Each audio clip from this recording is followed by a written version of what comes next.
Bueno, retomamos desde aquí, entonces recuerdan que estamos transmitiendo desde 4:51 de la ciudad de La Plata, desde la Escuela de Gobierno de Salud Floreal Ferrara. Tenemos más sintonía, digamos que en este momento, del Hospital Diego de Azul, del CEBAS de Loma de Zamora, el Hospital del Niño de San Justo, el equipo de Isidro Casanova, de acá mismo de la Escuela de Gobierno. Ustedes saben que tenemos un aula, como no entramos aquí, digamos, tenemos un aula en paralelo. En el aula magna estamos también emitiendo desde Vicente López, la región sanitaria la 1 de Bahía Blanca, el Hospital de Huanguelén, el Hospital San José de Pergamino, el Belgrano de San Martín o 3 de febrero, el Hospital de Quilmes y el CEBAS de Loma de Zamora.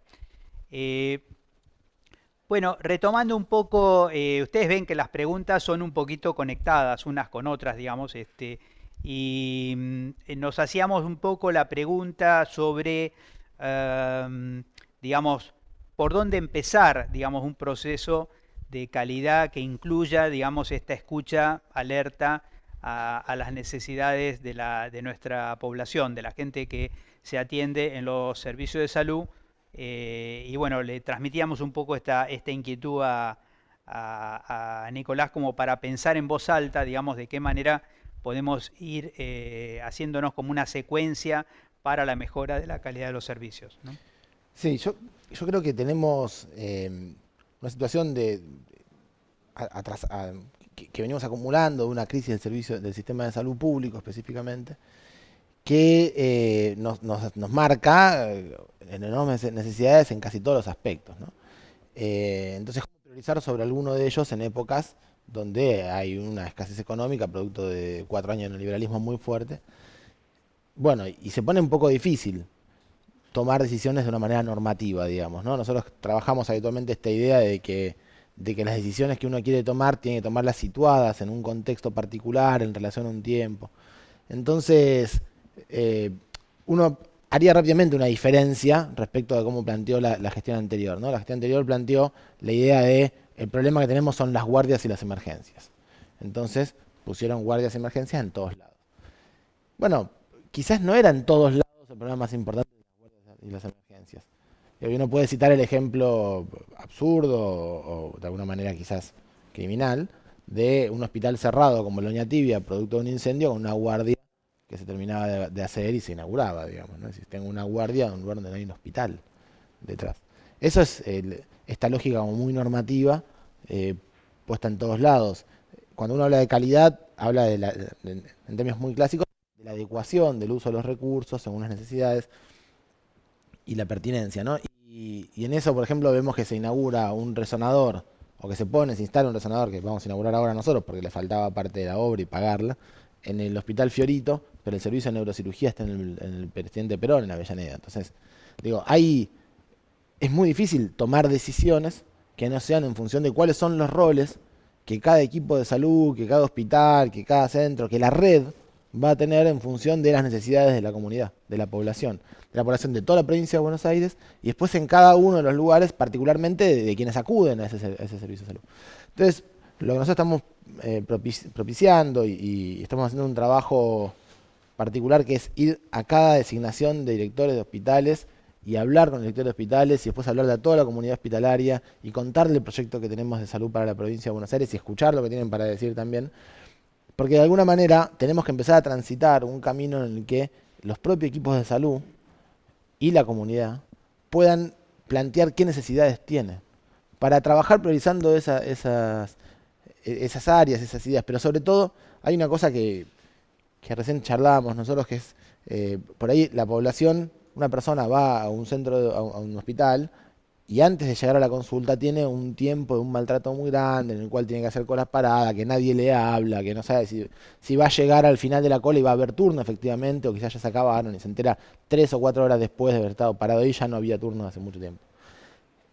Ahora uno ve cualquier sistema de salud que funciona en un país del mundo y toda la población sabe cómo es el sistema de salud. Sabe que puede ir una guardia y que le van a decir, uno va a Canadá, por decir, ¿no? Va a Canadá y sabe que determinadas cosas esperan que determinadas cosas se consulta a su equipo de cabecera, que determinadas cosas puede consultar la guardia. Es decir, nosotros tenemos que lograr que la población, los equipos de salud sepan cuáles son sus responsabilidades, cuáles son sus derechos, cómo se tramitan esos derechos. Y volviendo a hacer una mención con la película, hay una frase que dice Sonia Fleury, que es lo que vemos más como inequidad, como injusticia social, es ese peregrinar individual de cada uno, cuando tiene que ir recorriendo con sus propios recursos individuales, económicos o informales. Y esto, cuando digo informales, todos los trabajadores de la salud saben perfectamente de qué hablo, de las redes informales que construimos para sostenernos en funcionamiento. Eso es muy inequitativo, eso es muy injusto. Hay un gran porcentaje de la población que no tiene ninguno de esos recursos y hay otra población que le sobran esos recursos. Entonces, ahí me parece que cuando empezamos a pensar cómo hacemos para construir un sistema de salud que garantice la calidad, estaba leyendo un poco para hoy y hay un artículo cubano que finaliza citando al Che Guevara, y el Che Guevara hablaba de la calidad y decía que la calidad es un derecho de la población. La población tiene derecho a que su atención de salud sea de calidad, y los funcionarios, los técnicos, los trabajadores y los directivos son los responsables de garantizarla, ¿no? La calidad es un derecho. Nosotros tenemos que conseguir la calidad en los servicios de salud, que tiene que ser una calidad que no la puede poner un externo. La calidad la tiene que definir esa población, y esa población la va a poder definir en tanto diálogo con el equipo que la genera. Esa es un poco la idea que tengo en general. A mí se me ocurría también, ahora que estamos pensando un poco del por dónde empezar, quizá quizá nosotros tenemos varios mecanismos llamémoslo así, de selección adversa, si uno lo contrasta con esta definición, digamos, tanto del presidente de la nación como del gobernador, en relación a que, digamos, hoy pensar en llegar a todos comienza por los más vulnerables, o sea, por los que menos tienen, ¿no?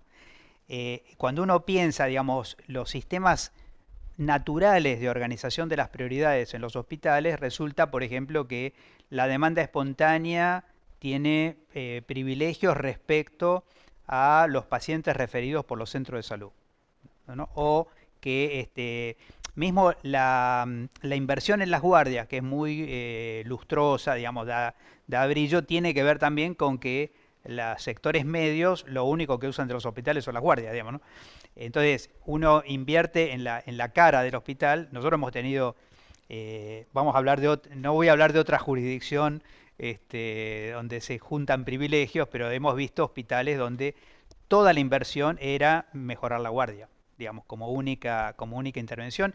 Y nosotros recordamos un poco todo este juego de SAME contra AMBA, digamos, y lo que parece muy evidente es que la política de emergencia es una política que está pensada fundamentalmente para clases medias, digamos, mientras que la atención primaria no se la privilegia, digamos, y tenemos entonces esta dificultad, una especie de doble sentido, digamos. Nosotros le decimos a la población, lo mejor es que usted empiece a atenderse, digamos, por los centros de salud, y después, cuando desde los centros de salud, digamos, quieren referenciar, se encuentran sin respuesta.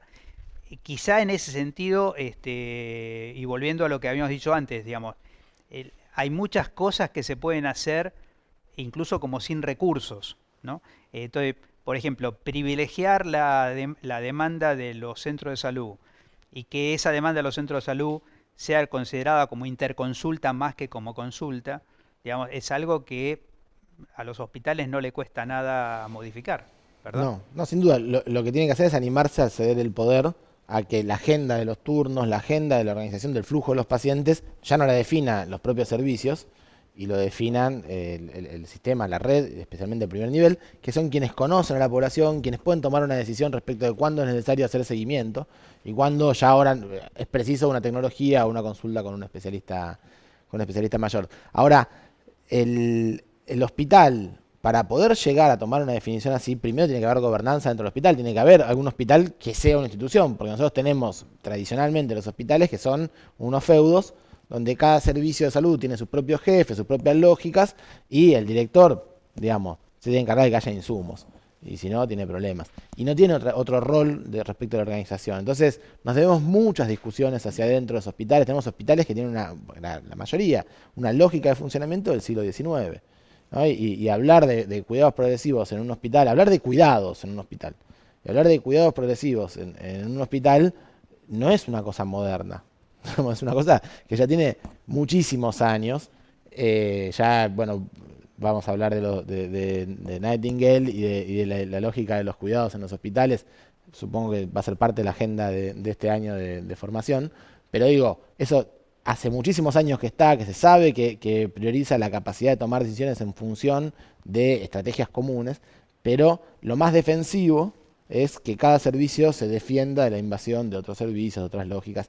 Y además es funcional a una lógica lucrativa que también se ha metido en nuestro servicio de salud, respecto de si alguno puede indicar alguna medicación, tecnología o participar de estudios especialmente costosos para la industria. Bueno, más allá de eso en particular, nosotros lo que necesitamos es que no haya independencia a la hora de tomar, porque no puede haber en ninguna cosa que sea sistémica, puede haber independencia. Tiene que haber siempre organización, coordinación. Esto tiene sin duda mucho conflicto. Está claro que hay mucho conflicto. La única forma de resolver el conflicto es que nos pongamos todos de acuerdo de a qué vamos a priorizar. Y para eso tenemos que hablarlo. No puede surgir de arriba para abajo. Porque si nosotros le decimos de arriba para abajo a tal hospital que va a hacer tal cosa, solo vamos a obtener una resistencia. Ahora, si nos sentamos a hablar con la comunidad hospitalaria organizadamente, en un proceso de tiempo, sobre hacia dónde quiere ir ese hospital, en función de sus perspectivas, sus capacidades, sus potencialidades, y lo que precisa la red de servicios de salud, y especialmente una cosa que dijo el otro día Axel, que me parece que hay que escucharlo, no solo a donde dice, sino empezar a hacer un trabajo más hermenéutico de releer lo que está diciendo. Y dijo en una inauguración de un centro de salud, la salud no es un servicio, es un derecho. Y a mí me parece que el correr el sujeto, ya no del servicio de salud, a la población que reclama un derecho, me parece que tiene que operar sobre nosotros, sobre los trabajadores de la salud, respecto de cómo empezamos a priorizar la toma de decisiones. Totalmente. Bueno, de hecho estás llamando la atención y está muy bueno porque, digamos, este curso se llama, digamos, Políticas de Salud Centrada en Derechos, eh, y es bueno recordarlo, que no quede como solo como un título, sino cómo se traduce después esto concretamente en esos contenidos. Siguiendo con el tema de que estamos conectando cosas que la gente guarda por separado, eh, saco de aquí un poco de lo que estás diciendo.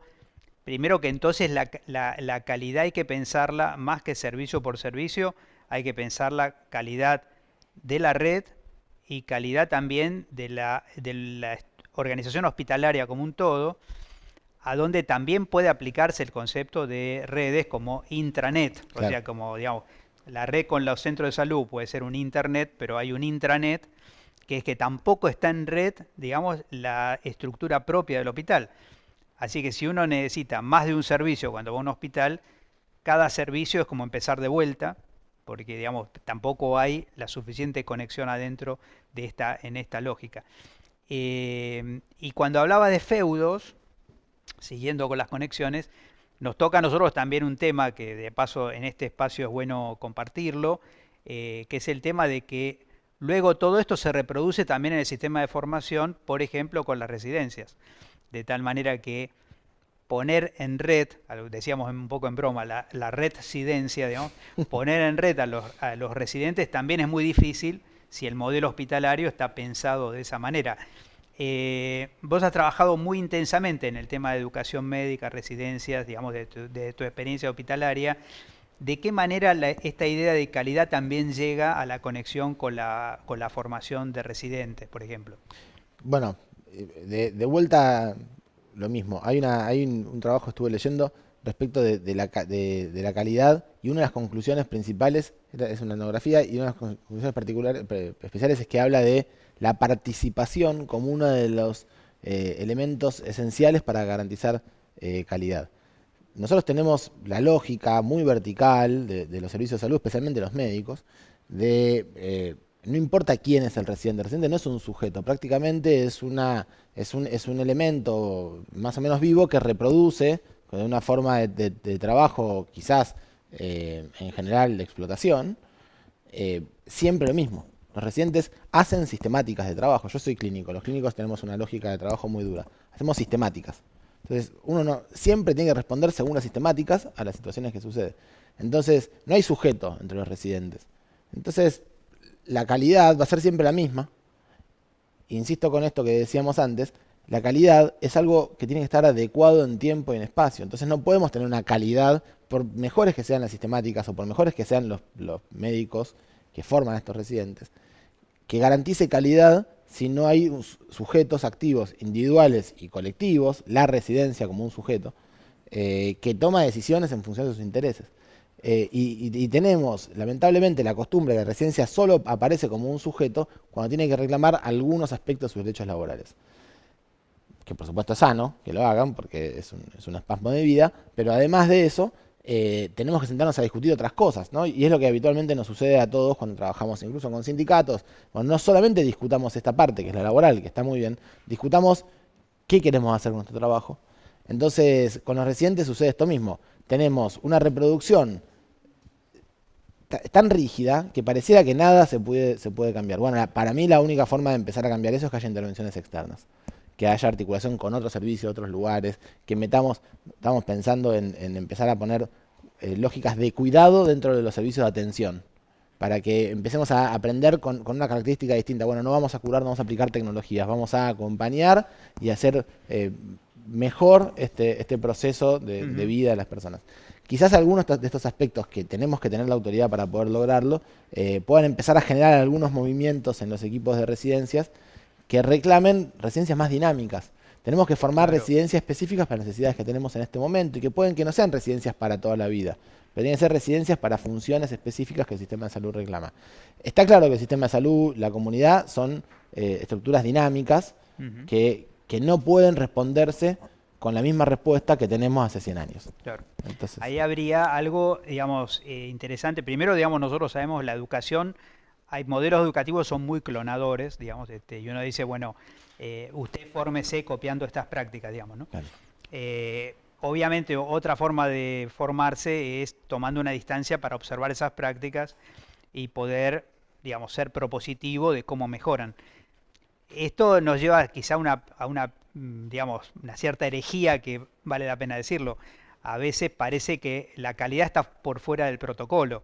Es decir, que cuando uno piensa en la necesidad del paciente, a veces aferrarse al protocolo por la propia inseguridad, digamos, sobre todo, bueno, sabemos, esto se extrema en el tema de la medicina por las dudas, cuando uno está pensando siempre más que en el paciente, en el litigio, digamos, ¿no? Claro. Pero aún en nuestros servicios, digamos, quizá esta idea de, digamos, de animarse a salirse del corazón del protocolo cuando esto tiene que ver con beneficio del paciente, indica esto de calidad subjetiva, que no solamente...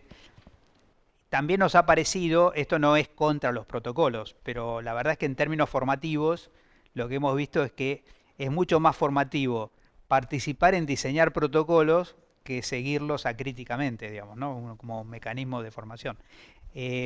Quizá en esto último nosotros también, digamos, vamos a ir como dejando la pregunta que sigue, que es una pregunta de una gran inquietud y que como pasa acá en nuestro curso, las respuestas abren nuevas preguntas, digamos.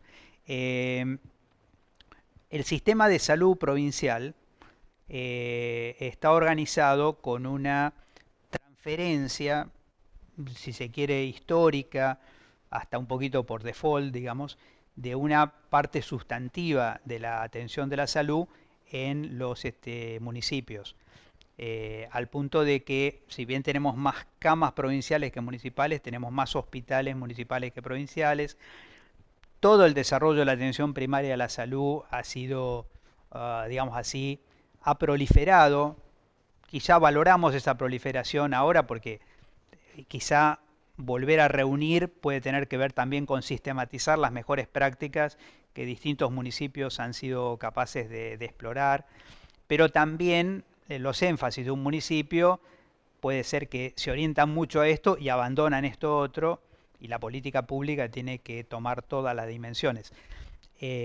Podríamos decir, como se dice en los programas, digamos, no me conteste ahora, pero nos quedaría abierto entonces para nuestro último bloque la pregunta de qué manera, digamos, toda esta política orientada a la calidad y calidez de la atención en la provincia de Buenos Aires articula provincia y municipio, ¿no? Vamos entonces a un separador en este momento para tomar después la última pregunta planificada y ir luego a las preguntas que ustedes nos están haciendo llegar. Por favor, recuerden que las preguntas las vamos contestando por orden de llegada, así que cuanto antes las manden, más chance de que las contestemos.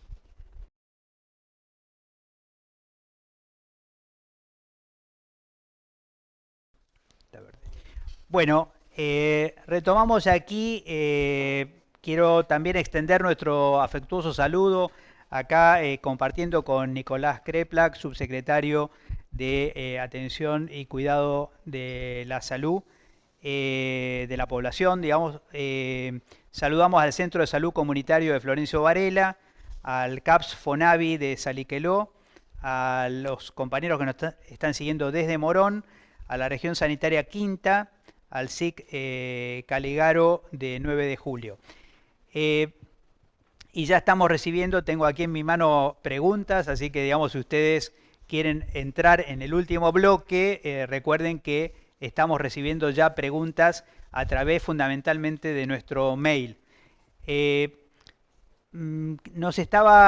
Habíamos dejado un poquito flotando este tema y nos acercaba Norberto también una inquietud, después vemos si podemos comentarlo todo junto o por separado, que además el sistema digamos, cuando el mundo está yendo hacia la primarización de la atención, el sistema de coparticipación que la provincia ha heredado, digamos así, y que no se cambia simplemente por un gesto ministerial, sino que tiene respaldo legal, y ya vemos lo difícil que es pasar una ley por lo menos por el Senado, digamos, de la provincia, es que la interpretación que hacen los municipios es que económicamente más vale hospitales que centros de salud, digamos, cuando el mundo está yendo hacia la primarización de la atención, ¿no? Esto, ¿cómo lo podríamos combinar en tema de relación salud-provincia en relación a calidad y calidez de atención? Bueno, volvemos a lo mismo, ¿no? Si tenemos una herramienta de organización y financiamiento del sistema de salud demasiado rígida, estructurada, es lógico que de alguna manera se haya planteado que los servicios tecnológicamente más costosos reciban una remuneración mayor. Ahora, lo que se termina observando es que puede haber servicios tecnológicos que no presten atención a la población. Y ahí volvemos con la idea esta de calidad. Se está evaluando la calidad por tecnología, por complejidad de la tecnología, y se paga eso, pero no se paga por la adecuación de su uso a las necesidades de la población. Es demasiado rígido. Entonces, ese indicador de una de las formas principales de financiamiento de los municipios y el sistema de salud nos impone algunas discusiones. Yo creo que no es el único problema que lleva al desmembramiento, de fragmentación del sistema de salud en la provincia de Buenos Aires, sino que también hay una tácita delegación, casi copiando esta idea que Axel decía mucho en la campaña, que la provincia de Buenos Aires tiene la lógica de la nación. La historia de la provincia de Buenos Aires es la historia nacional, de alguna manera, y se reproduce, quizás por reflejo, la idea de un federalismo interno en la provincia, cuando no lo es formalmente. La provincia no tiene un federalismo. Si cada municipio, por supuesto que tiene lógicas, tiene jefes comunales, pero no tiene como la nación preexistencia al Estado Nacional y entonces facultades no delegadas, aunque podríamos discutirlas, como la de la salud de la nación. Lo que se ha hecho es una especie de traslado hacia los municipios que yo creo que no es bueno. Más allá de que, por supuesto, el municipio, el intendente y el equipo de salud local es local, es decir, está más cerca de la población, de las necesidades, de los problemas, entonces tiene que tener una parte de esta discusión. El escindirse, el entregar la responsabilidad de la salud a los municipios, no solo es malo, sino que además es una lógica del sistema de salud que está perimida. Se basa en la misma lógica en la cual se pensaba que los hospitales eran una institución total, una institución que tenía todas las necesidades y las referencias para un distrito, porque podía hacer todo, porque en verdad las capacidades tecnológicas que había cuando se instruyen estas ideas eran bastante acotadas y había que hacer algunas cirugías, algunas cuestiones, digamos. Ahora, la verdad que ningún hospital, ni el más maravilloso, grande digamos, ni el Posadas, tiene la complejidad absoluta de todas las necesidades de la salud de la población. Entonces, hay que volver a trabajar esto, hay que volver a trabajarlo. Por un lado, por el financiamiento, pero yo insisto en que si volvemos a discutir las problemáticas de salud exclusivamente desde la lógica del financiamiento, estamos separándonos de la validación política que es la necesidad del pueblo. Tenemos que pensar sobre las necesidades del pueblo y a partir de ahí empezar a reorganizar el sistema de salud. Y si es necesario tocar la coparticipación, tocarla, pero quizás hay otras formas de financiar otros aspectos de la salud que no sean necesariamente eso. Lo que nosotros no podemos seguir estimulando como sistema es que haya un flujo del dinero que se va del sistema de salud hacia sectores concentrados, muchos de ellos extranjerizados, que hacen que después no alcance los recursos para la salud. Eso por supuesto que tenemos que trabajarlo y tiene que ver con la soberanía, digamos, ¿no? La toma de decisiones para poder garantizar lo que uno está buscando. Pero amén de eso, que es una discusión que muchas veces es más particular que absolutamente global, todo lo otro que sucede tiene que ver con nadie sabe cuál es el rol que tiene cada uno, cuáles son las responsabilidades que tiene cada uno, no nos hemos puesto de acuerdo. Para ponernos de acuerdo hace falta una enorme construcción política. Y ahí empiezan a haber intereses que se pueden encontrar, que pueden ser coyunturalmente distintos y que habrá que trabajarlos, habrá que encontrar la ecuación ganador-ganador. Había una, justamente en la película, vuelvo a la referencia, estábamos hablando antes en el primer bloque de la película La insubordinación de los privilegiados.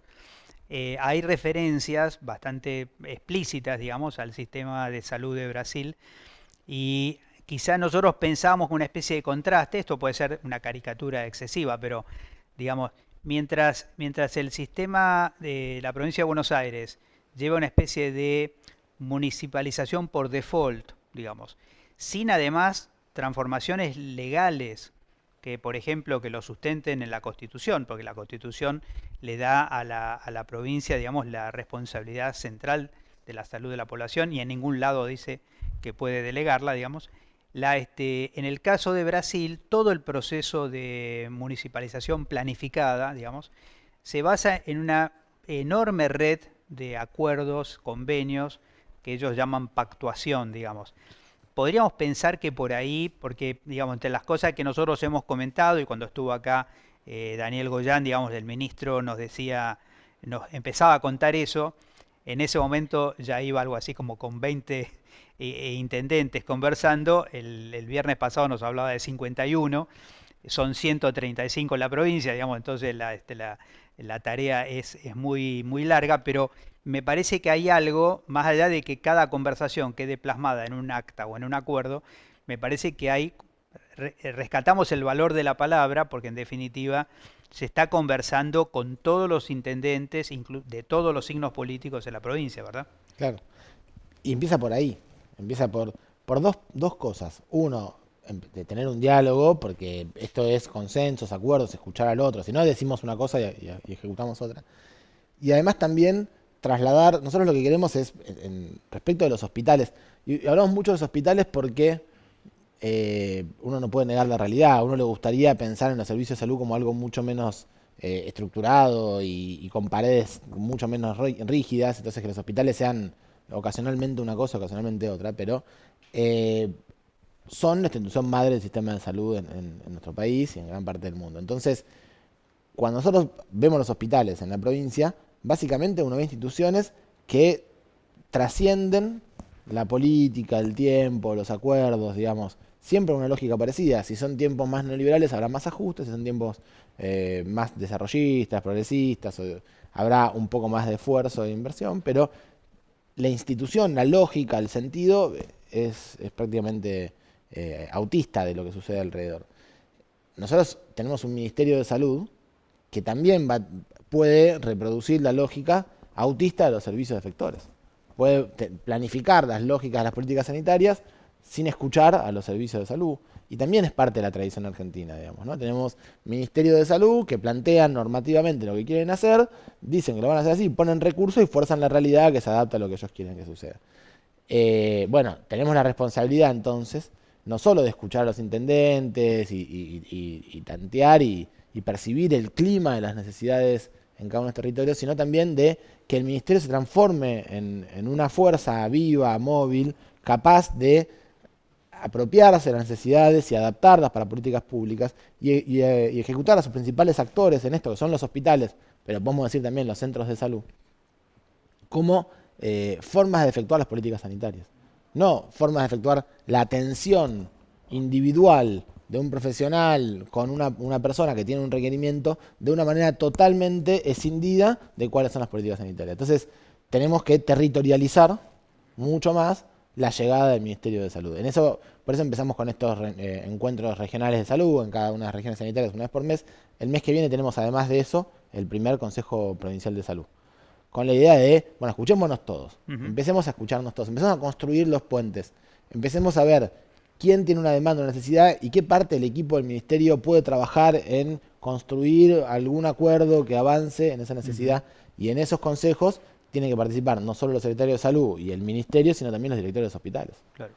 Por ahí cuando estamos hablando de lo que hace el ministerio y la expectativa de esta concertación, de estos pactos por lo menos verbales, digamos, que se están construyendo, en el medio de eso están las regiones. Quizá la provincia de Buenos Aires fue la primera provincia del país que se regionalizó, tomó un modelo quizá muy influido por el modelo chileno en su momento.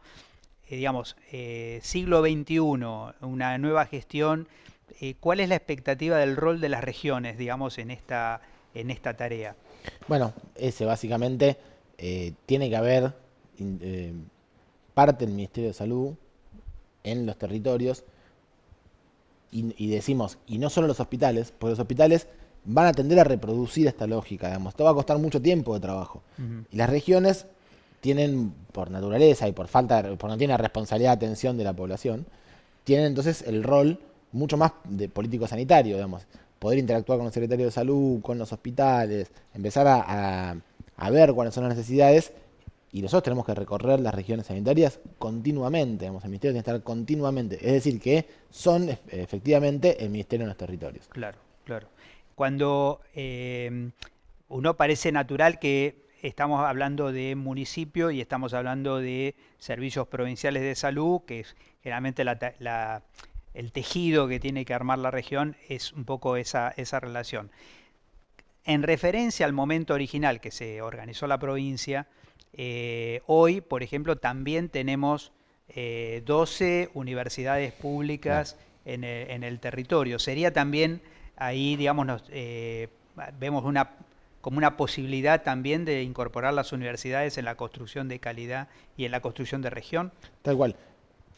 Emulando lo que también hicimos cuando estuvimos en Nación con el COFESA, que el COSAPRO, el Consejo de Salud de la provincia, tenga la participación de las universidades también.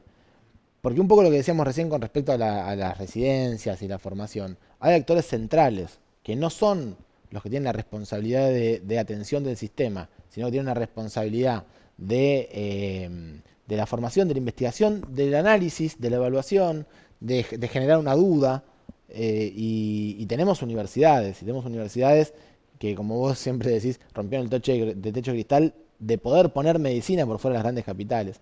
Digo, medicina no solamente porque medicina es significativa, sino porque habla de que se han animado a participar de la salud Bueno, tenemos que pensar en los posgrados, en las investigaciones, en la formación en red. Quizás sean las universidades las que puedan articular varios hospitales en una residencia. Porque ¿por qué una residencia tiene que ser de un hospital? ¿Por qué no es sobre una lógica o necesidad particular que estamos generando? Las universidades pueden trabajar articuladamente porque su territorio es nacional, entonces tienen otras posibilidades. Sí, sin duda las universidades tienen que jugar en este rol. Y además, lo que venimos viendo es que la enorme mayoría de las universidades, aún con la lógica que tiene siempre la universidad, que también es hacia adentro de la institución, están reclamando participar del sistema de salud. Entonces tenemos un sistema de salud en el cual casi todos los actores están queriendo participar. Nos impone... Yo creo que hay dos cosas, y un poco también tiene que ver con el título del documental, la película que hablábamos. El sistema de salud como está, con las condiciones que tiene a nivel nacional, pero a nivel internacional también, no es sostenible. Entonces, todo lo que estamos preocupados porque estamos viendo que esto no es sostenible, que la única forma que podemos sostenerlo con las reglas de juego actuales es perdiendo calidad, Entonces nos impone empezar a tomar decisiones respecto de las reglas de juego, porque nuestra obligación es mejorar la calidad. Ujú. Bueno, quizá cerrando un poquito esta parte de las preguntas que nos hacemos un poco desde el estudio, también teníamos una conversación, casi como hemos venido barriendo, digamos, casi todos los temas. En el último que estás agregando ahora, digamos, quizá merecería una reflexión especial el rol de la investigación en tema de calidad, porque me parece que la provincia, digamos, si bien hay investigaciones de la provincia, no necesariamente están orientadas, digamos, a la resolución de problemas específicos de carácter poblacional, demográfico, epidemiológico, ¿no? Cuando uno mira el sistema de salud brasileño, entre tantas cosas que tiene, el enorme caudal de investigación científica es en servicio. Y nosotros tenemos en Argentina prácticamente nula investigación en servicios de salud. Tenemos una investigación que es, cuando es en servicio es reporte de casos, lo cual tiene una calidad muy baja, y después se hacen investigaciones muy biológicas, digamos, de alta factura, sobre aspectos subhumanos, digamos, ¿no? Sobre aspectos de la relación entre algo y una patología. Pero de los servicios, de cómo un servicio de salud resuelve la atención, la demanda, la necesidad de una población, hay muy poco. Hay muy poco en la investigación en nuestro país. Quizás parte del rol que tenemos que hacer nosotros y la escuela es orientar, incentivar y acompañar a las universidades a que se pongan a investigar un poco más y que nos acompañen a investigar un poco más en los servicios de salud. Y seguro que podemos tener también compañeros y compañeras trabajadores del sistema de salud que tengan un rol dual, que tengan un rol asistencial, un rol de organización, pero que también tengan un rol reflexivo e investigativo sobre la práctica propia o de otros servicios de salud. Y empezar a animarnos a que la investigación puede no darnos que estamos haciendo todo bien, porque también gran parte de la idea de no investigar es no mostrar cosas que sabemos que están faltando, porque sabemos que el sistema de salud ha estado desfinanciado, está perjudicado en muchos sentidos. Entonces, bueno, animémonos, como eso ya lo sabemos, y además como la expectativa de que el servicio de salud va a ser bueno hay que perderla. Siempre le faltan cosas, y siempre le va a faltar, aún en los países más avanzados, siempre hay cosas para investigar, para desafiarse y para mejorarlas. Y no es un problema personal. Tenemos que tener la autoestima, y ahí va una parte muy importante, la autoestima y el orgullo del trabajar en el sistema de salud, que es una cuestión dinámica. Es ir mejorando lo que hacemos cotidianamente. Eso es lo que nos permite a nosotros sentirnos mejor, sentirnos gratificados. No alcanzar un objetivo estático de perfección. Eso no existe. Lo único que tenemos que hacer nosotros es transitar la frustración de la expectativa de que no vamos a ser perfectos, simplemente ir mejorando un poco más. En eso la investigación, las universidades y la escuela, el Ministerio de Salud y la escuela particularmente, tienen una oportunidad, digamos. Claro, efectivamente, bueno, no todos saben que en la escuela también tenemos un área de desarrollo de la investigación. Sin embargo, digamos, en este momento probablemente tenemos bastante más un rol vinculado a la autorización de investigaciones, como lo señalaba acá Víctor Penchazade, digamos, en algunos casos, eh, digamos, más que tener una política y una práctica de investigación, somos espacio de investigaciones que ya vienen hechas, digamos, diseñadas en muchos casos por los laboratorios, digamos, así que en ese caso me parece que nosotros, incluso por pedido explícito, digamos, tuyo, del ministro, directamente estamos reorganizando el área de investigación justamente para poner la investigación al servicio de la mejora de la mejora de la calidad. Esto pasa a ser un elemento fundamental y por supuesto que puede tener que ver con recursos, pero tampoco son investigaciones costosas e incluso no estamos aprovechando adecuadamente también, digamos, el componente de investigación de las propias residencias, que es un factor fundamental porque, digamos, desde el punto de vista de la formación integral de una especialidad de posgrado, digamos, el tema de saber investigar, digamos, pasa a ser una tarea central. Así que estamos un poquito en ese rol. Nos parece que hemos explorado, paneado más o menos, digamos, la mayor parte de las inquietudes que teníamos previamente. Vamos a pasar al último intervalo y este bloque 5, digamos, está dedicado a contestar preguntas. Ya tenemos preguntas en sala, nos pueden seguir llegando, digamos, y vamos a intentar contestarlas todas las que podamos, digamos, en el último bloque que nos queda.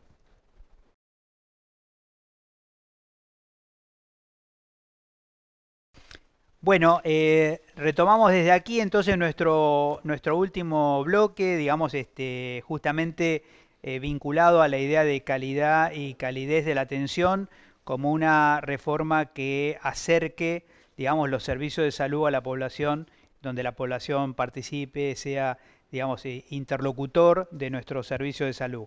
La primera pregunta que recibimos dice...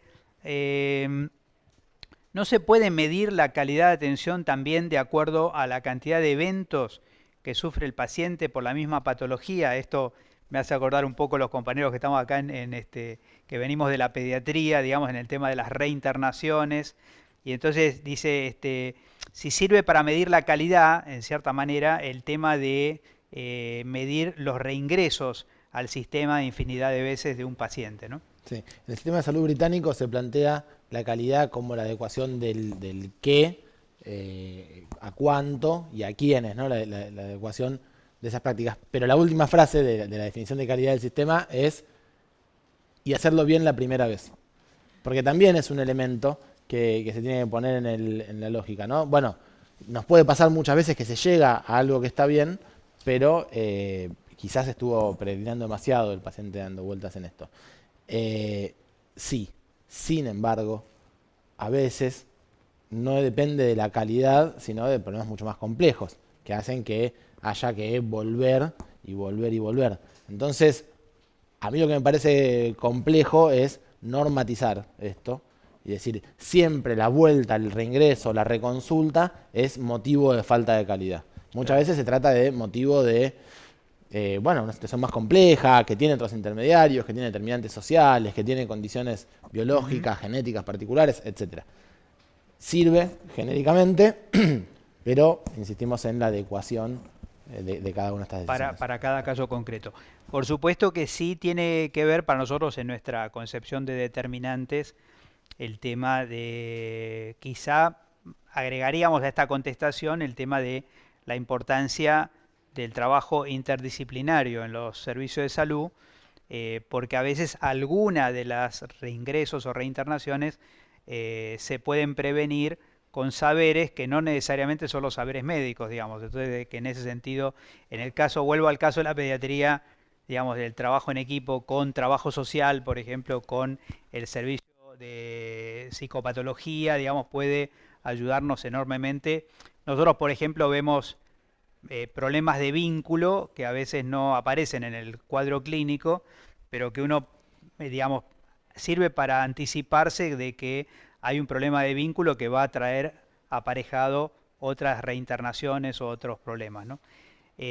Así que nos quedaríamos con esto. Quizá acá lo que nos cuesta un poco más es el tema de decir medir la calidad. Quizá no sea un problema cuantitativo de medida, pero sí definitivamente los reingresos y las reinternaciones serían como una señal de alarma, digamos, de que quizá hay algo que no estamos haciendo bien.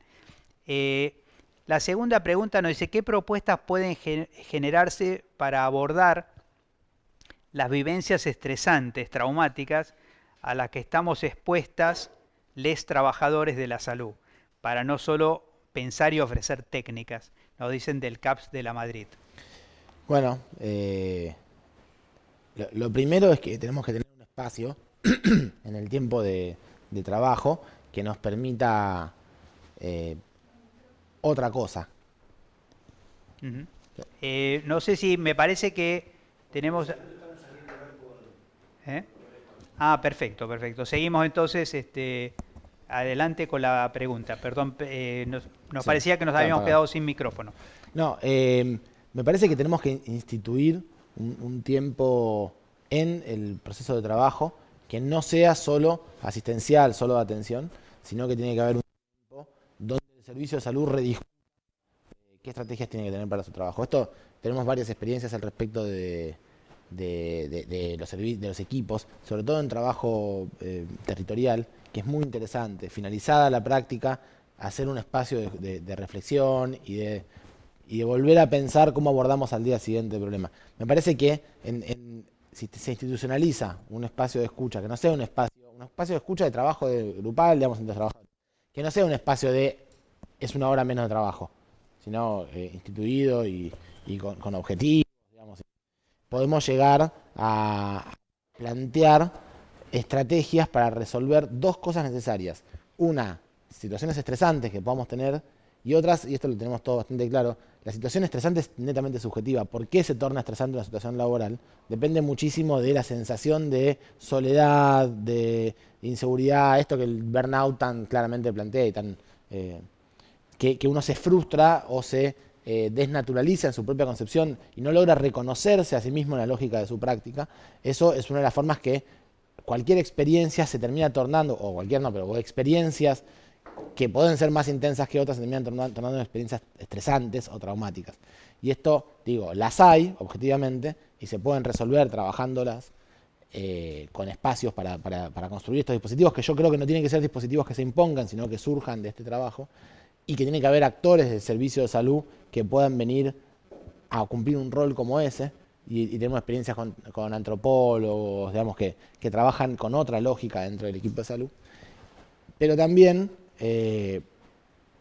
lograr que las experiencias se naturalicen más en su contexto y no tengan ese nivel de impacto Claro. que tienen, porque uno ya viene sintiéndose muy abandonado. Totalmente. Bueno, ahí a mí me hace acordar esta pregunta también a uno de los autores de calidad que se llama Albrecht. Decía, tenía una frase tremenda que decía, digamos, dígame cómo se sienten sus trabajadores y yo le voy a decir cómo se sienten sus usuarios, ¿no?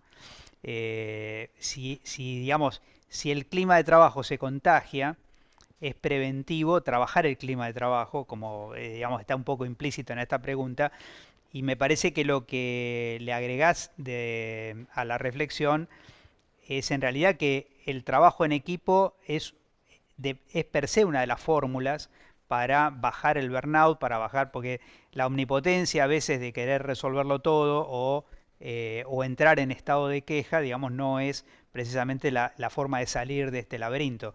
Parece que digamos, compartir, armonizar equipos puede ser la fórmula más adecuada para enfrentar problemas complejos. La pregunta siguiente nos dice, desde el punto de vista de los derechos del paciente, ya se había establecido en la provincia, en el 2013, esta idea de historia clínica electrónica. ¿De qué manera, digamos, cómo estamos con los avances hasta la fecha?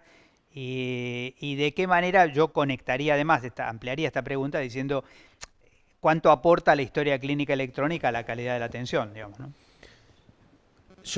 Para mí aporta la historia clínica electrónica, porque tiene que haber algún sistema de comunicación más o menos eficiente.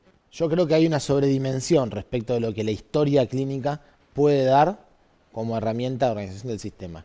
Sí, es cierto que la pregunta está planteada desde la perspectiva del sujeto paciente. Y para el paciente, una historia clínica electrónica que pueda tener disponible en distintos servicios de salud es sin duda el derecho a tener su historial, que eso se podría resolver si se llevara las hojas de la historia clínica, digamos, también. No debe ser necesariamente electrónica, pero lo que nosotros tenemos que poner por delante, que se plantea en la pregunta, es la historia clínica es de los pacientes y tienen derecho a tenerla. Ahora, me parece que se ha avanzado un poco, es cierto, se ha avanzado un poco, sobre todo en la construcción del primer nivel de sistemas intercomunicados, etcétera. Es una de las búsquedas que estamos haciendo todos, desde la Nación, en la provincia de Buenos Aires, en los distintos municipios, de tener informatizado el sistema de salud. En mi perspectiva, la parte de la atención, de la historia clínica, es una parte menos relevante que la parte de la gestión de los sistemas de servicios de salud. De la gestión de turnos, de la gestión de... que esa parte que tampoco está informatizada en muchos casos, la referencia contra referencia, las comunicaciones entre los servicios, de la red. Yo trabajaría más en informatizar las conexiones de la red para hacerlas bien dinámicas y dinámicas y transparentes, que todos sepamos qué está sucediendo. Yo esa es la parte que creo que tenemos que instalar más rápidamente. Mientras trabajamos en una interfase donde ahí empieza a jugar la subjetividad individual de cada uno de los profesionales de salud que quiere una historia de tal manera, tal otra, bueno, que hay que trabajarlo. Lo que sí sucede es que hace 15 años cuando se planteaba esto y los profesionales de la salud no querían su fichita, ya ahora me parece que no hay tanta resistencia de los trabajadores, digamos, estamos todos acostumbrados a que vamos a trabajar con computadoras y ya nos molesta bastante leerle la letra a un colega, así que eso Sí, va a claro, avanzar. exactamente. Bueno, una de las, un poco en broma, pero una de las cosas evidentes es que la historia clínica electrónica mejora mucho la letra de los médicos. Eso es una gran ventaja. Eh, y siempre lo que estamos, creo que, o sea, lo que le agregás es, primero, no ver la historia clínica electrónica como una jugada única, sino pensado en el mundo de cómo se mueve hacia gobierno electrónico, todo el sistema de salud, digamos, incluyendo el tema de turnos, insumos, etcétera. Y sí, me parece que en lógica de derechos también sí habría que ver el tema de privacidad de la información. Algunos dicen, bueno, automáticamente todo el mundo dice, bueno, no hay privacidad posible, siempre puede haber un Assange, digamos, pero quiero decir que nosotros tenemos hoy seguridad bancaria, digamos, entonces, digamos, verdaderamente si uno quiere organizar un sistema con garantías de privacidad en la información, se puede hacer, digamos, ¿no? Indispensable, Exacto. indispensable. Bueno, la pregunta siguiente nos dice, si viene del Sebas 29 de Merlo, digamos, si la mejora de la calidad de los servicios se relaciona con el financiamiento y la atención que le demos al paciente, ¿consideran que la reforma universitaria propuesta por el presidente puede contribuir a formar profesionales más comprometidos con la salud pública? La vieja discusión de cuál es el rol que puede ocupar la universidad en la transformación de los sujetos, ¿no? Por supuesto que juega. Lo que a mí me parece que a veces corremos el riesgo es de delegar hacia afuera, de decir, bueno, son ustedes los que forman a los médicos, los que son los responsables de formarlos con una perspectiva. Y no, y la universidad no tiene esa capacidad. La universidad puede influir en esa capacidad, pero, insisto, es parte de un sistema, con un juego de cosas, un juego de valores. Sin duda las universidades, si son masivas, si son universidades que se ponen en territorios donde accede al sistema de salud, a la universidad y después a ser profesional de la salud, e incluso a ser médicos, personas de territorios que antes no hubieran podido acceder a esto, va a venir una matriz social, una historia cultural distinta a formar parte. Pero si lo pensamos eso solo, aislado del resto, rápidamente el sistema se transforma a cualquier persona en un producto más de lo que el sistema precisa y reproduce. Entonces, debemos articular mucho estas cosas. La formación de grado, digamos, sin ninguna duda, en los cuales hay modelos en donde se centra la formación en el estudiante, ¿no? Y sobre la trayectoria del estudiante en su formación y se plantean problemas en vez de plantear normativamente todos tienen que aprender esta lógica enciclopedista, por supuesto, y seguramente despiertan una vocación más sencillamente distinta, pero luego el sistema de salud también tiene que apoyar eso. Entonces, lo que juega siempre un juego complejo acá es el de la autonomía universitaria, que yo creo que es un hecho y es una garantía en nuestro país. Lo que tenemos que tener es una construcción política que nos permita convencernos entre nosotros, a nosotros como ministerio y a las universidades, de que nuestros intereses son comunes, son similares, son compatibles. Entonces convencerlos de que quieran participar de los mismos proyectos que queremos participar nosotros. La escuela, básicamente, es una escuela en red que tiene la idea de hacer una red de gobierno en salud. Entonces, claro, tiene que masificar las universidades y trabajar en esta. Claro. Bueno, quizá ahí unas reflexiones comparativas podríamos hacer sobre esto. Eh, Primero, digamos, el tema de que a pesar de que todos los sistemas de salud se quejan, digamos, de que quizá el pensamiento más liberal de la profesión a veces conspira contra la organización de los servicios de salud, quisiéramos decir que muchos otros países miran a la Argentina como un país relativamente privilegiado en esto y que esto no es ajeno a la gratuidad de la educación universitaria, porque quiero señalar que en otros países muy cercanos, como el mismo caso de Brasil, donde el costo de la universidad lo hace elitista, o el caso extremo de Chile.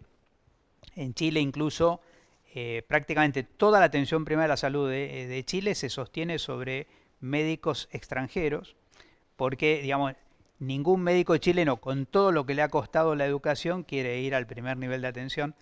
Así que quizás sea interesante mencionar dos noticias que creo conectada con esto. Lo primero, me parece que el anuncio del presidente en el discurso inaugural de la bicameral, lo que retoma, creo que es el proyecto de Adriana Puigros, digamos, sobre el final del gobierno de Cristina, en el sentido, digamos, digamos, del ingreso irrestricto a la universidad, resistido incluso por algunos rectores de universidad pública, no voy a mencionar cuál, pero alguno de esta provincia, de un municipio muy grande de esta provincia, y que, digamos, que muestra, digamos, la dificultad de interpretar exactamente el espíritu de la reforma universitaria. Y por otro lado, también el hecho de que nuestro gobernador le haya encargado, digamos, directamente, digamos, a la diputada Saintud, digamos, esta tarea de articular, digamos, las universidades con el gobierno, de tal manera que, digamos, 12 universidades en la provincia y otras universidades que quizás no están físicamente en la provincia, pero influyen sobre la provincia, digamos, podemos labrar un acuerdo ganador-ganador sin lugar a duda. Bueno, nos queda a nosotros la responsabilidad de encontrar el cómo, digamos, optimizar esta relación. Tenemos una pregunta que dice, digamos, en cierta manera fue contestada, creo, cuando mencionabas antes el tema del productivismo en los hospitales, digamos. ¿Cómo podemos problematizar este tema de la calidad de la atención con el tener que ver X cantidad de pacientes en una hora, y cómo se articula esta relación calidad-tiempo? Claro. Bueno, a mí me parece que cuando una de las experiencias que me molestan bastante, que veo y que me generan mucha inquietud en la provincia de Buenos Aires, uno ve servicios de hospitales cerrados, prácticamente sin pacientes, y las autoridades locales dicen, no, si me abrís la guardia, se me va a desordenar, esto acá funciona todo bien, para aquel que logró entrar, ¿no? Y todo el resto de la población está en otro lugar. Entonces, esa mirada de la lógica, solamente de la atención en función del producto que se genera en esa relación en particular, me parece que es no solamente es obtusa, digamos, es miope, sino que además perjudica bastante los objetivos, los paradigmas, estos faros que el resto de los servicios de salud quieren seguir. Entonces, uno tiene que pensar que no puede dar una calidad normativamente atendiendo cada 5 minutos a un paciente, porque hay pacientes que en 5 minutos puede ser que se haya resuelto, y hay pacientes que necesitan 35 minutos. Lo que uno tiene que tener es algún grado de libertad alrededor de eso, pero también saber que si hay una demanda muy grande, no podemos dejar gente del lado de afuera, menos turnos o menos tiempo y que la gente se quede del lado de afuera. Digamos. Hay que trabajar en función de construir las condiciones tales para que toda la población acceda a la atención de la salud y que ésta se pueda dar en los mejores estándares. Entonces, hay muchas cosas que se hacen en las atenciones, yo soy clínico, insisto, hay muchas atenciones que hacemos nosotros que no tendríamos por qué hacerlas nosotros en el consultorio. Podría tomar la presión en la enfermera en la sala, una serie de cosas que habían sucedido antes que no suceden y podemos reorganizar para tener un tiempo mejor utilizado. Hay muchas cosas que hacer, pero lo que no podemos pensar es que son dos cosas contradictorias, la calidad y atender a muchos pacientes. Hablamos cuando hablamos de la universidad. Claro. Masividad. Bueno, demos más sistema, más organización, más trabajadores, lo que sea necesario para que la demanda de necesidad de atención de la salud no perjudique a la calidad. Pero tampoco, y tampoco nos pongamos excesivamente normativos en lo que debemos cumplir. Bueno, quizás uno tiene cierta flexibilidad en el horario de trabajo y quizás a veces uno se queda un poquito más y a veces se queda un poquito menos. Y bueno, y aceptémoslo entre nosotros estas funciones. Siempre pensando en que tenemos que hacer que la población esté mejor, que la calidad pasa por ahí. Bien.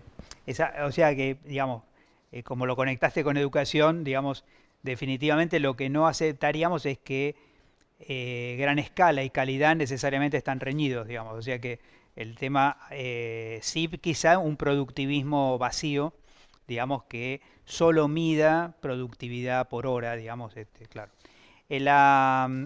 Bueno, tenemos una pregunta sobre, ya cerrando, digamos, este bloque, tenemos una pregunta sobre, que viene de la Coordinación de Derechos Humanos del Bloque de Formación Común. Eh, la ética de la ternura, digamos, es interesante porque nosotros hablamos quizá, digamos, le pusimos más énfasis a calidad que a calidez, y acá nos va a remitir un poquito. La ética de la ternura la planteaba Fernando Ulloa en relación al manicomio. Eh, ¿Cómo se piensa esto en relación a todo el sistema de salud?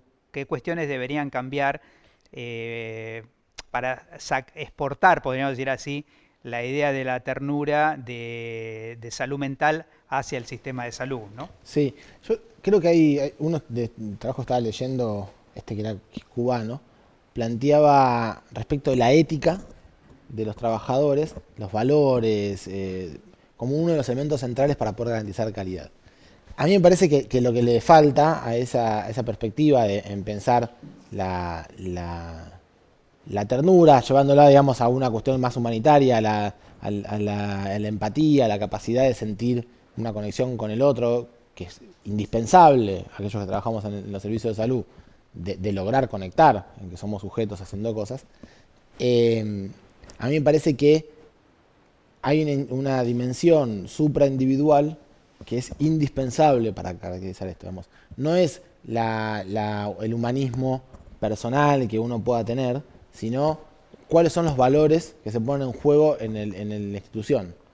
La institución tiene que construir valores en donde, sin ninguna duda, tiene que haber un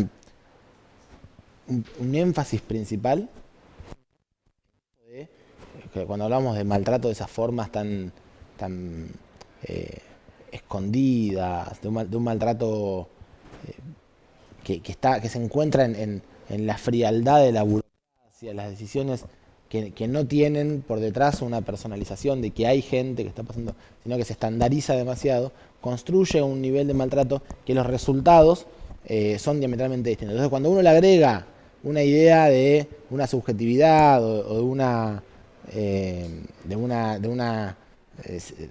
una conexión con el otro desde la ternura, sobre todo cuando hay una simetría de poder tan grande como tenemos los trabajadores de la salud con respecto a la población, me parece que ahí juega que las reglas son un poco más laxas, que los límites entre las relaciones que uno tiene que dar con el otro son un poco más borrosos, y que eso es un valor, pero que no es un valor individual, que es un valor que tiene que ser de la institución, del equipo, de los que trabajamos en conjunto, y que mejor si lo explicitamos, mejor si todos nos ponemos de acuerdo con que hay ciertas cosas que hacemos y ciertas cosas que no hacemos en nuestro equipo de trabajo y lo valoramos. Me parece que si nos identificamos con eso, más resurge de ahí esta idea también de el orgullo de lo que estamos haciendo, la sensación de construir algo que es mejor.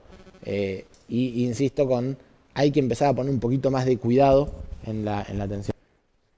Bueno, esta pregunta misma podría ser un poco, digamos, diciendo, bueno, quizás uno se volvió sensiblero, digamos, pero a veces hace la diferencia. En los extremos de la vida, digamos, bueno, compañeros, justamente en una reunión que tuvimos en el Zorro María Ludovica, nos decían, por ejemplo, de qué manera, digamos, qué pasa con una enfermera de pediatría cuando un chico que está transitoriamente, ojalá transitoriamente, digamos, sin cuidadora, sin cuidador, digamos, te tira los brazos, digamos, y vos estás haciendo tu trabajo técnico, digamos así, ¿no?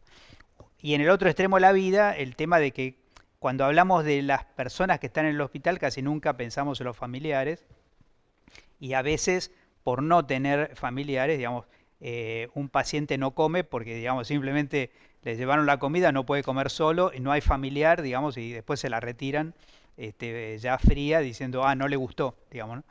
Entonces, digamos, quizá la ternura termina generando la argamasa, digamos, de las relaciones humanas que se dan adentro de un hospital, que cuando uno piensa estas palabras, usuario, cliente, etcétera, todas que pasteurizan, digamos, esa relación, se olvida de que además el que está usando los servicios de salud está en un momento vulnerable, un momento crítico, digamos, de su vida, y quizá una palabra, recordamos, digamos, justamente Mario Testa, que estaba también entre los entrevistados en la película, cuando tiene este texto reporte desde la cama del paciente, digamos, termina siendo ateo, valorando el pasaje de un sacerdote, digamos, por la terapia intensiva como el momento más humano de todo su proceso de atención, ¿no? Así que quizá este no sea un condimento lateral en el tema de calidad. Bueno, se nos está agotando el tiempo, pero nos está llegando una última pregunta que quizás es más política, digamos. La pregunta es, ¿hay alguna posibilidad de invitar a la participación de los equipos de APS y de los hospitales en los consejos regionales de salud? Sí, este primer consejo va a ser un consejo inaugural donde nos pongamos a discutir qué queremos todos de los consejos. Pero sí, sin duda nos gustaría que también termine adquiriendo una lógica de congreso, en donde presentemos trabajos y podamos encontrarnos desde los servicios de salud para contar algo que es bueno, o un problema, o un desafío, y que el resto de los equipos, bueno, poder socializar ese espacio. Hay que ver con qué lógica, con qué forma. Yo creo que no solamente vamos a tener estos grandes encuentros, sino que tenemos que permitirnos muchos encuentros pequeños dentro de cada región que articulen mucho más eso, porque si no, esa instancia se separa de la práctica. Entonces, la instancia está bien, está buena, porque además nos valida en toda la comunidad del sistema de salud de la provincia, pero tiene que haber una instancia mucho más, de tiempos más cortos, que nos permitan trabajar esta práctica de los servicios de salud, lo que investigan, lo que tienen para decir, lo que tienen para contar, con las necesidades generales del sistema y de la red local. Claro. Bueno, quizá podemos mencionar que, digamos, que como equipo de gobierno, digamos, desde la experiencia de Nación a la fecha, digamos, el equipo hemos estado promoviendo, digamos, encuentros de salud de gran escala. Podríamos decir, para decirlo gráficamente, no le tenemos temor a a la gran escala, digamos, en términos de convocatorias. Quizá los consejos regionales de salud y los COSAPROS progresivamente vayan diversificando la participación, pero sin lugar a duda, podríamos decir, el último encargo en el Consejo Regional de Salud de Moreno que nos hizo el ministro fue incluso, digamos, algo así como: esta escuela de gobierno tiene que ser también una escuela de ciudadanía en salud, digamos, o sea que imagínense que hay una gran vocación y mandato político que estamos recibiendo, digamos, todo el tiempo, de poner la salud en la agenda, y no solamente con las situaciones críticas, digamos, como las que aparecen en los medios ahora, sino, digamos, poner permanentemente la salud en el debate de la población. Bueno, ha sido una jornada realmente muy intensa de intercambios. Ustedes han tenido, digamos, en este encuentro, digamos, un panorama muy amplio sobre el rol de los servicios de salud. Recordamos que en el trabajo de determinantes sociales de la salud, la organización de los servicios de salud se ha puesto como un determinante también, digamos, así que quizá hay otros temas más que hemos hablado, por ejemplo, con Enio, en relación al tema del panorama epidemiológico, digamos, pero verdaderamente una parte sustancial de la salud está también en la calidad y calidez de los servicios, así que le agradecemos enormemente a Nicolás, digamos que sabemos exactamente que lo sacamos. Algunos después nos agradecen de que por 2 horas no tienen que atender el celular, digamos, pero verdaderamente es un lujo para nosotros poder compartir reflexiones, digamos, preguntas, y recuerden que las preguntas siguen abiertas, así que, digamos, si siguen habiendo, por ejemplo, preguntas para Nicolás o para cualquier otro de los participantes de nuestro curso, se las hacemos llegar, las podemos circular por mail, digamos, o sea, mantengamos un diálogo abierto. El próximo jueves avanzamos con el último punto temático, que va a ser la discusión sobre redes, digamos, y el martes de cierre vamos a estar aquí junto con el director provincial de hospitales, con Juan Serriera, y con el director de regiones, Diego Torino, digamos, como para ayudarnos entre todos a pensar cómo va a ser el trabajo final, que es simplemente, digamos, un pequeño ensayo donde ustedes nos puedan traducir, digamos, lo que han entendido de política pública, cómo se traduce en el lugar concreto de trabajo de cada uno de ustedes. Nos van a ayudar entonces en el último encuentro, el martes próximo. Y bueno, me anuncian desde aquí que no tenemos más tiempo, así que les mandamos un enorme saludo, un abrazo y para prepararnos para una semana intensa de trabajo.